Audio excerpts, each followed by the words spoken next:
तो क्या अब मिडल ईस्ट में ईरान और इजराइल के बीच जबरदस्त जंग थर्ड वर्ल्ड वॉर के मुहायने पर है? क्या दुनिया दो खेमों में बंट गई है? एक तरफ इस्लामिक फोर्सेस है तो दूसरी तरफ वर्ल्ड फोर्सेस। तो क्या इस्लामिक फोर्सेस के हाथ एटम बम लग गया है जिसके भरोसे वो वर्ल्ड फोर्सेस को आग दिखा रहा है? क्योंकि ना तो इजराइल ईरान पर हमले रोक रहा है और ना ही ईरान इजराइल के सामने झुकने को तैयार है। दोनों ही तरफ से मिसाइल वॉर ने इस जंग को और भड़का दिया है। और हाल ये है कि ईरान से लेकर इजराइल तक शहर के शहर बारूदी हमले से खंडर में तब्दील हो चुके हैं। तो क्या माना जाए, अब वर्ल्ड वॉर 3 तय है और वो भी एटमी बम वाला।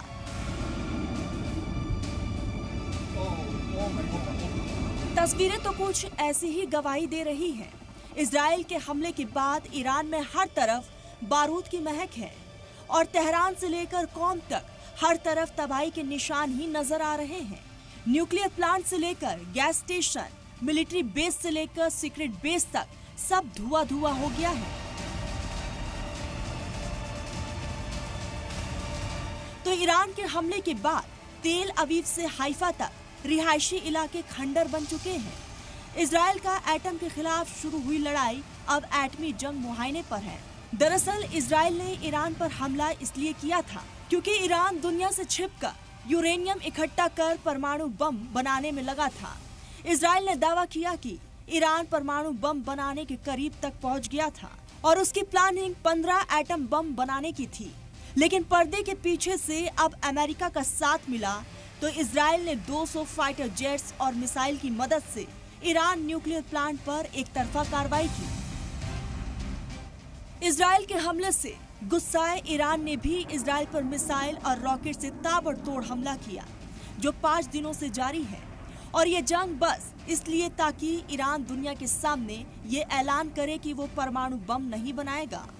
ईरान इस लड़ाई से बाहर निकलना चाहता है ताकि ये एक पॉज मिले और जो भी डील के दौरान बात हो वो हो, क्योंकि अमेरिका और इजराइल ने यह ठाना था कि इसको डील कराने के लिए दबाव बनाना है और फायरिंग इसको अटैक करो। और इसके बाद ईरान जानता है कि मैं टिक नहीं सकता इस वॉरफेयर में, मैं टिक नहीं पाऊंगा और चीन या रूस मेरा प्रत्यक्ष रूप से साथ नहीं देंगे। अमेरिका के एक और कदम से इजराइल और ईरान की जंग और भड़क सकता है क्योंकि समुद्र में ट्रंप का ताकतवर जंगी जहाज ईरान के नजदीक पहुंच रहा है।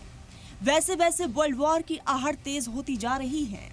अमेरिका ने इजराइल की मदद के लिए अपने सबसे घातक एयरक्राफ्ट USS निमिट्ज को तैनात कर दिया है। अमेरिका का ये गेम प्लान है कि अमेरिका इस गेम डायरेक्ट इन्वॉल्व ना हो जहाँ तक हो सके, अनटिल अनलेस पूरा ही सिचुएशन ना बदल जाए और कहीं इजराइल इतना दब जाए कि ईरान हावी हो जाए, उसमें वो डायरेक्टली इन्वॉल्व होंगे। मगर अभी तो पूरा का पूरा आपके ऊपर में इजराइल छाया हुआ है ईरान के ऊपर में और परिस्थितियाँ बहुत तेज़ी से बदल रही हैं वहाँ से। यानी इस्लामिक फोर्सेस के खिलाफ वर्ल्ड फोर्स ने अपनी पूरी हिकमत अमली तैयार कर ली है और अगर इस बार इजराइल और ईरान के बीच जंग में अमेरिका उतरता है तो फिर तीसरा वर्ल्ड वॉर तय है। ब्यूरो रिपोर्ट, सलाम टीवी।